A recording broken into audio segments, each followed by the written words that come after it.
not on our own. Thank you, Mr. Sestak. Mr. Secretary, Admiral, thank you for your time. Admiral, I was struck by what you said is in Iraq we do what we must, and in Afghanistan we do what we can.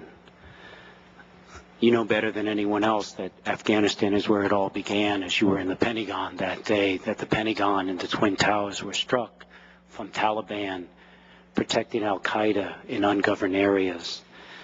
I would think that the better approach might be what Winston Churchill said.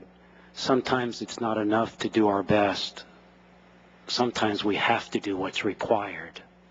So, Mr. Gates, my question as we talk about NATO is that the U.S. Combined Security Transition Command in Afghanistan has a requirement for so many embedded U.S. trainers for both the Army and separately for the police force.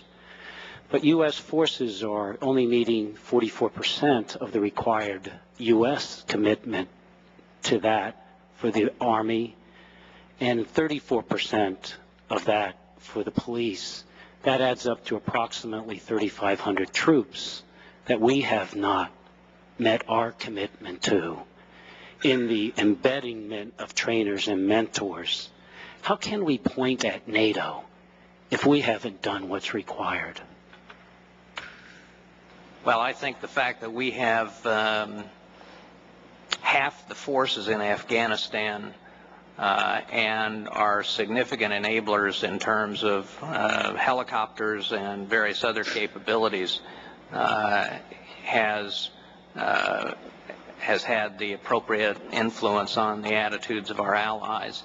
The numbers for any other single ally are a small fraction of the commitment that we have made in Afghanistan. We have over 26,000 troops there and an overall IAF commitment of a little less than 50,000. So we are making a significant effort. I think part of our there's no question, as you talk to General Cohn, that he has thinned out and I'll invite the Admiral to comment, thinned out somewhat our embedded trainers with the Afghan National Army in order to try and provide some additional support to training the police, a mission that originally, as I indicated, had passed to the European Union. Mr. Gates, just because of time, may I follow up with a question, another one? That's the governed areas where the police are and the Army.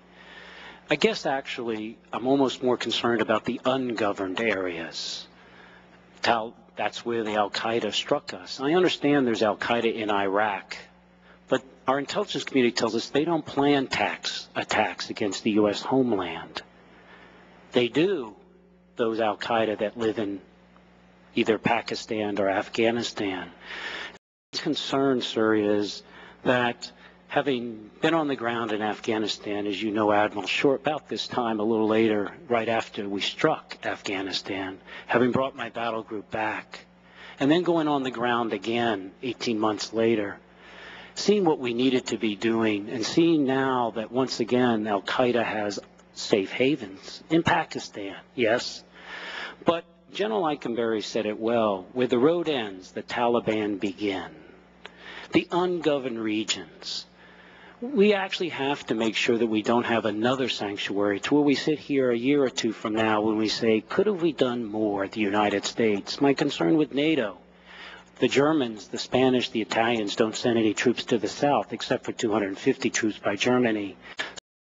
Some of our allies won't fly the Afghanistan. Some refuse to do combat ops at night, and some don't fight when the first short snowflake falls. No, that's rude, I'm sorry. Snowfall falls. My concern, sir, is why, if this is our security, why don't we just even put more troops in there? Or will we look back in a rearview mirror 2 years from now and say, should we have done more to meet the requirements? It's U.S. security above all else. Well, I would just comment, sir, that first of all, I don't think that the Taliban constitute a threat to us here at home. And in terms of Sorry, Al-Qaeda, I meant Al-Qaeda, that the Taliban gives the sanctuary to Al-Qaeda. if we know, we run operations to ensure that Al-Qaeda has no safe havens in Afghanistan, and I believe those operations are successful.